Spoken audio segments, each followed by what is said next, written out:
So what excites me about events like this and initiatives like this is the opportunity really to connect that bustling and thriving professional community and the expertise there is within the city with that community of small and medium-sized businesses who do have the ambition to grow and just really want to be connected with the people that can help them achieve those ambitions. I think the message here is that the North West has got a really strong private equity venture capital base, probably the second largest outside of London, and there's real pressure to deploy cash. And we've seen really aggressive terms from private equity. Simple things again, but make sure the potential purchaser knows that you've got alternatives. You don't have to sell to them. And also, just don't be afraid to ask for more. They can only say no. Quality of speakers is very high. I come to a lot of these events, from networking to proper sit-down delegate events where everyone sits in tent tops and listens for hours and hours on end to one person. But because it's been so quickly throughout each session, it's almost like a speed dating event. So you get to hear some very pertinent and very understandable measures from all the other companies, particularly insurance, banking, protection of business, protection of assets and IP and so forth. So these are all very important things to me because I'm running a very young business. So this is all a good learning curve for me. We're about to hit the biggest bit of pensions legislation ever in this country, where anyone who employs anyone, just one person, is going to have to auto-enroll them into a pension fund. You're going to have to pay some money. Hence, anyone who owns a business, this is going to cost you some cash. And anyone who works for a business, you're going to get some benefit from it. There are implications for you at employer level, both financially, culturally within your business. You might as well adopt this. If you're going to have to do it, get on with it, get some good news out of it. From the Royal Bank of Scotland's perspective, it's about supporting businesses locally in terms of being able to grow and meet their aspirations, really. The real success of today was it was in bite-sized chunks. So there was, I think there's about a dozen different sessions on different topics.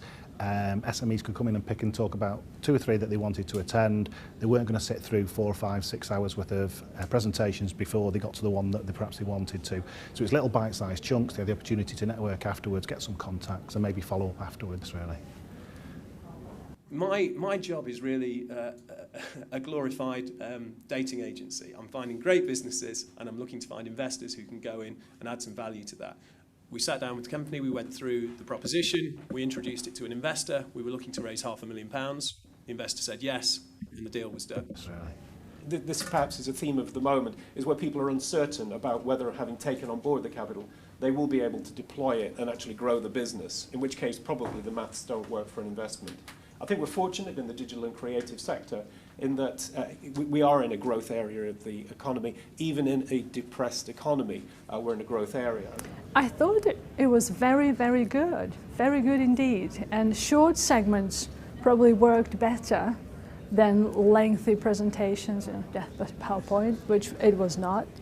And also because the presentations went on through the morning, you could go in and out at will. That was brilliant, I thought, as well. You can network throughout the day or stay at the presentations throughout. And the quality, of course, was great because people were from the industry and they were giving very up-to-date and practical advice that somewhat was surprising. Pretty boring contract law, but actually very, very crucial at the heart of any kind of business operation. Because sadly you can't just rely on someone's word being their bond and a handshake. Business doesn't work like that. Just think about it. The UK has the easiest employment regime of any company in Europe. If you think it's difficult to do business in this country, try running a business in France and see how you get on. It is very, very employer friendly in this country. The important thing, I think, when you look at that is to remember that insurance, whichever way you cut it, is all about the sudden and unforeseen. My name is John Leach. I'm the founder of Winning Pitch. I'm here today to talk about the insights of high growth companies, what they do and how they behave. The session's been full of practical hints and tips, which is really what businesses need. And I feel that when you pull businesses together in this sort of forum, there's so much learning that goes on and there's an absolute energy about the place.